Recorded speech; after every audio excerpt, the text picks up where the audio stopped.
Oke, pertanyaan berikutnya masih dari YouTuber dari Pak Dadang di Sumedang. Assalamualaikum Buya, izin bertanya. Saat kita dibangkitkan di hari kiamat nanti, maka kita seperti saat kondisi hidup di dunia. Pertanyaannya adalah, apabila orang tersebut, mohon maaf, cacat fisik, apakah sama dibangkitkannya di akhirat nanti? Jadi intinya ketika kita di dunia ini dalam keadaan cacat fisik, kan katanya di akhirat itu dibangkitkan dalam keadaan kondisi di dunia. Apakah juga seperti di dunia? Begitu Bu ya? Oh iya, ya tidak seperti itu ya.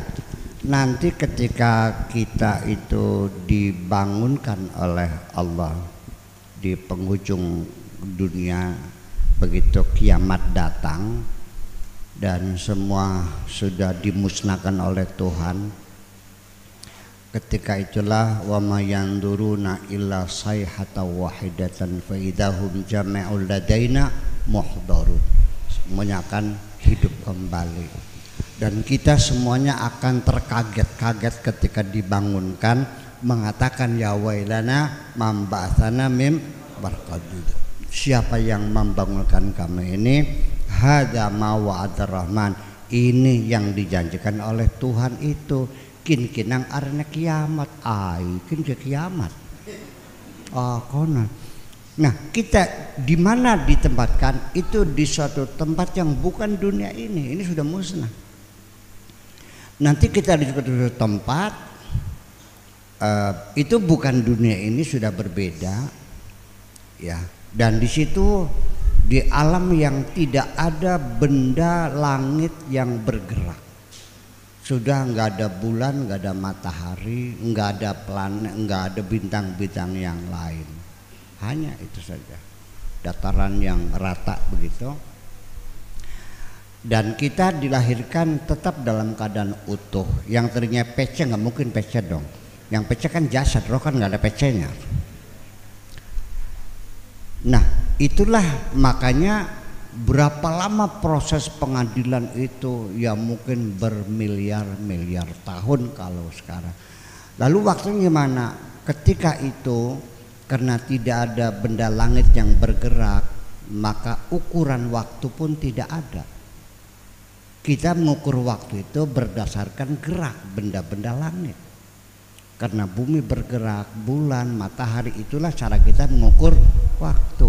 Waktu itu adalah ketika kita berada dalam satu ruangan dan kita melihat kepada sesuatu yang bergerak, disitulah kita menghitung waktu. Kalau sudah tidak ada matahari, tidak ada bulan, bagaimana menghitung waktunya? Paham nggak? Kita menghitung waktu berdasarkan bulan, lain hasilnya dengan menghitung waktu berdasarkan posisi matahari. Orang yang lahir di bulan, karena satu kali putaran itu 30 hari, ya kan begitu. Sedangkan di bumi kita sebulan itu sehari, sebulan berputar berapa? 30 kali, setahun 360 kali, sedangkan di bumi hanya 30 kali. Ketika ada dua orang lahir di tempat yang berbeda, maka di bulan itu umurnya baru setahun, yang lahir di bumi sudah 300 tahun, sudah 30 tahun. Nah, di akhirat mana? Ya, nggak ada bulan, nggak ada matahari. Maka itulah ketika hilang tidak ada waktu, maka di akhirat tidak ada kemarin, tidak ada hari ini, tidak ada besok. Karena tidak ada yang berputar. Itulah mana abadi di akhirat seperti itu. Paham nggak? Kalau bumi berhenti tidak bergerak, ada besok nggak? Karena buminya tidak bergerak, nggak ada benda yang bergerak, maka disitulah namanya keabadian seperti itu. Jadi artinya bahwa kita bisa mengenal nggak? Bisa. Antara satu dengan yang lain, karena jasad roh juga punya jasad di roh. Roh itu mati, roh dengan roh saling mengenal karena punya jasad roh. Jadi penelitian tentang roh barangkali seperti asap seperti itu mah bukan roh, itu mah jasad roh. Yang rohnya tetap merupakan misteri yang sampai sekarang kita tidak bisa mendeskripsikan roh itu ada. Sampai sekarang apalagi roh jiwa, ya kan gitu. Tidak yang fisik saja itu kita meyakini ada, tapi untuk membuktikan itu menggunakan indikator-indikator lain, mencarikan gejala-gejalanya, tidak bisa melihat langsung. Ini besi berani, kelihatan enggak magnetnya? Enggak. Diraba bisa enggak? Dilihat bisa enggak? Dicium bisa enggak? Begitu dekatkan dengan paku, pakunya bergerak. Oh berarti ada. Nah kita juga sama, bahwa orang ini masih ada rohnya karena masih bisa ngerokok, masih bisa duduk. Ya kalau orang udah enggak lah ya jadi bangkai, akan membusuk kan gitu soalnya. Nah sampai sekarang orang meneliti roh tetap masih belum bisa menyimpulkan. Allah sendiri sebetulnya tidak melarang untuk meneliti ruh, silakan saja. Itu hanya memberitahukan yas'alunaka 'anir ruh qulir ruhu min amri rabbi. Mereka bertanya tentang ruh, katakan roh itu urusan Tuhanmu. Sudah. Boleh enggak meneliti? Boleh. Tapi tetap itu urusan Tuhan. Ya, jadi seperti kita kelapa. Wah, saya paham. Kelapa itu licin, keras, iya betul. Digali lagi, kasap, tepes sih, ya udah betul. Dikupas lagi, kayak batu, ya udah bener. Dibuka lagi, nggak bisa habis akhirnya gitu.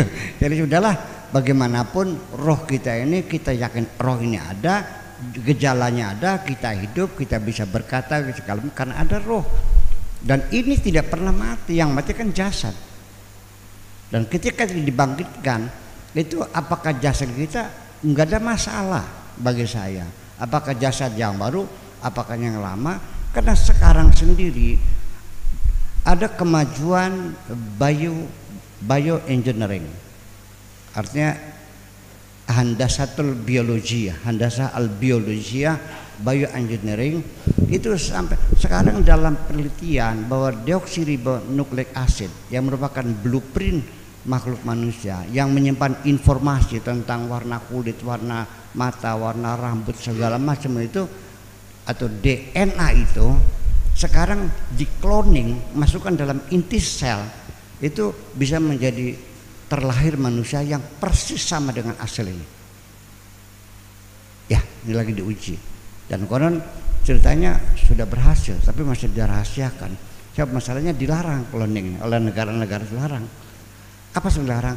Takut barangkali terbukti, ya kan, bahwa menunjukkan kelemahan Tuhan barangkali. Terbaca bisa direproduksi lagi. Udah meninggal, sudah mati, sudah jadi tulang, itu bisa diambil dari tulang, dari rambut, dari kulit, apa saja DNA itu, ya kan gitu, dan tidak bisa dibohongi. Pernah ada kasus Keswinar ya dengan bapaknya itu siapa namanya, Maria Teguh, kan diuji DNA-nya, nggak bisa dibohongi. Ini sama, informasinya sama. Ini anak kamu, mau bilang apa? Dan ini di London gitu ada orang tabrakan mati, anak tunggal, si ibunya, waduh gimana satu-satunya, di cloning gitu ceritanya gitu, tapi dirahasiakan, tetapi oleh pemerintah sengaja dirahasiakan, dilarang, tapi eksperimen dibiarkan, disembunyikan, karena ini bagaimanapun kebutuhan. Nah sekarang menjadi kebutuhan itu adalah mengkloning manusia dengan babi. Karena diduga organ babi itu mirip dengan manusia, jadi dikloning nanti bisa melahirkan babi-babi baru yang mirip dengan manusia. Jadi nanti kalau ada orang ginjalnya rusak, nggak usah nunggu donor dari ginjal orang lain, cukup kita punya persediaan ginjal yang dari babi itu. Ini ceritanya, ini bioengineering masih terus berjalan. Kita doakan saja, mudah-mudahan bisa berhasil untuk kebahagiaan manusia kok. Lalu jangan nanya bagaimana hukumnya lagi ya, kasus ya.